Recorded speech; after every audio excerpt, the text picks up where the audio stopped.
let's dig right in then to your book, Lovable and the Ego Castle. And I know you've explained this 100 times, but just for our audience who isn't familiar with you or hasn't read the book, can you explain kind of the diagram of the ego castle? Because I must have what appears as like an insatiable ego, because before you and I even met, 2 different people sent me your book. And they're like, hey man.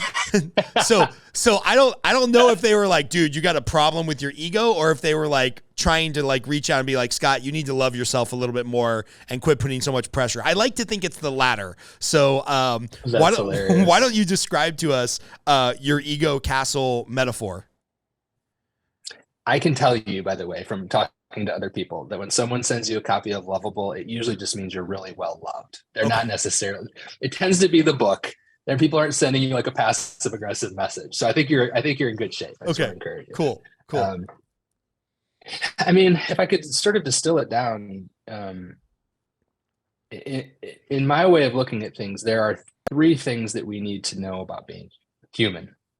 The first one is that every one of us comes into the world with a true self, an original self. It's who we are. It's how we were made. And that true self, that original self, is worthy of love and belonging. It's good enough for that.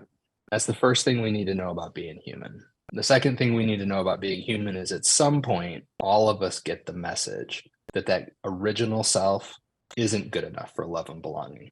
It isn't worthy of love and belonging. This is the message that we call shame. And shame comes at us in a bunch of different ways from bunches of different people and situations and culture and everything else. But what we do as young children, we don't even realize we're doing this, but essentially we say to ourselves, well, if what's inside of me, if who I am isn't worthy of love and belonging, then I need to build a self that is. And so we immediately begin a construction project where we begin constructing a false self or an ego. And that ego is serving a couple of functions. Number one, it's protecting me from any more of that shame, any more of that pain. Theoretically, I'm going to hunker down inside of this ego, and it's going to go out into the world and protect me from those things. It's also going to go out into the world and earn me the love and belonging that I've been told my true self isn't worthy of, right? So I'm trying to create a worthy self. It's false. It's not real. But that's what we're spending most of our lives doing, is constructing this other self.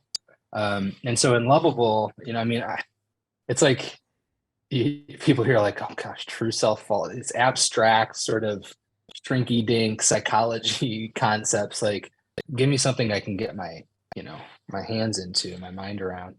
And so I work in metaphors, and the metaphor that's been most helpful for folks in thinking about the ego is thinking of it as an ego castle. So, we go through this phase. It's usually around 3rd or 4th grade you start to see it for most kids, where they're starting to feel not good enough. They're picking up this message in a variety of ways. And so the first layer of protection that they build, I call the ego walls. And this is the ways that the kids sort of go into hiding, try to stay under the radar, project an image so that they'll fit in, sort of blend in, so to speak. So it's your 3rd grader who goes off to school, didn't care what he was wearing, comes home a couple days later, and he's like, I gotta wear these brands, and Joey's sitting at this table, so I gotta sit at this table now. And by the way, I'm done playing this instrument. I gotta play this sport. I mean, like all of the things that we're gonna do to sort of get rid of our uniqueness and start to show up in a way that appears to be more acceptable to other people. So these are the ego walls that we build. This is the first moment where we go into hiding as human beings. We go into hiding as human beings. We tuck our true self away inside of the safety of these walls. Then somewhere around middle school, we add ego cannons to the ego walls. And those are the more aggressive things that we do to keep ourselves safe inside. Sort of the best defense is a good offense. I'm going to hurt you before you can hurt me. My wife says that ego cannons is a really masculine metaphor, that women put archers on their ego walls, precision strikes that cut close to the bone. The mean girls sort of middle school that all of us can relate to. And then somewhere usually in high school into early adulthood, and for some of us for the rest of our lives, we add an ego throne. The project of our life is to add a throne to that ego castle. And that's some area of our life where we feel sort of in control, accomplished, we've arrived, we've earned respect, we're accumulating stuff. Like, we've proven we're good enough. Look at what I've done, right? Now I've proven I'm good enough. And again, like that, a lot of us, that's like what adulthood is all about, right? And so the idea is that at some point,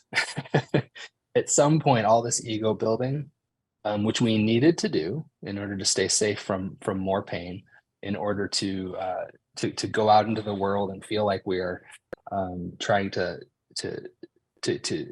discover the love that we don't think that we deserve. At some point, that ego quits working. You know, it starts to create more problems, more hurt, more loneliness, more lack of love than it was intended to even help us find. And so at that point, we have to decide whether or not we're going to lower the drawbridge in that ego castle, step out, show up as our authentic self, and start to engage life and love and relationships in the world a little bit more authentically. So that's the metaphor that we use in Lovable to sort of describe this process of returning to who we are. Who am I inside of this creation that I've made? Who am I inside of Dr. Kelly? Right? This Right. persona that I've created that looks like he knows everything and has got it all figured out. Who am I inside of here? And am I going to live from that version of me, or am I going to keep living rooted in my personas? And so for me, that's what spiritual awakening is all about, is being able to rediscover that you inside of you, so to speak.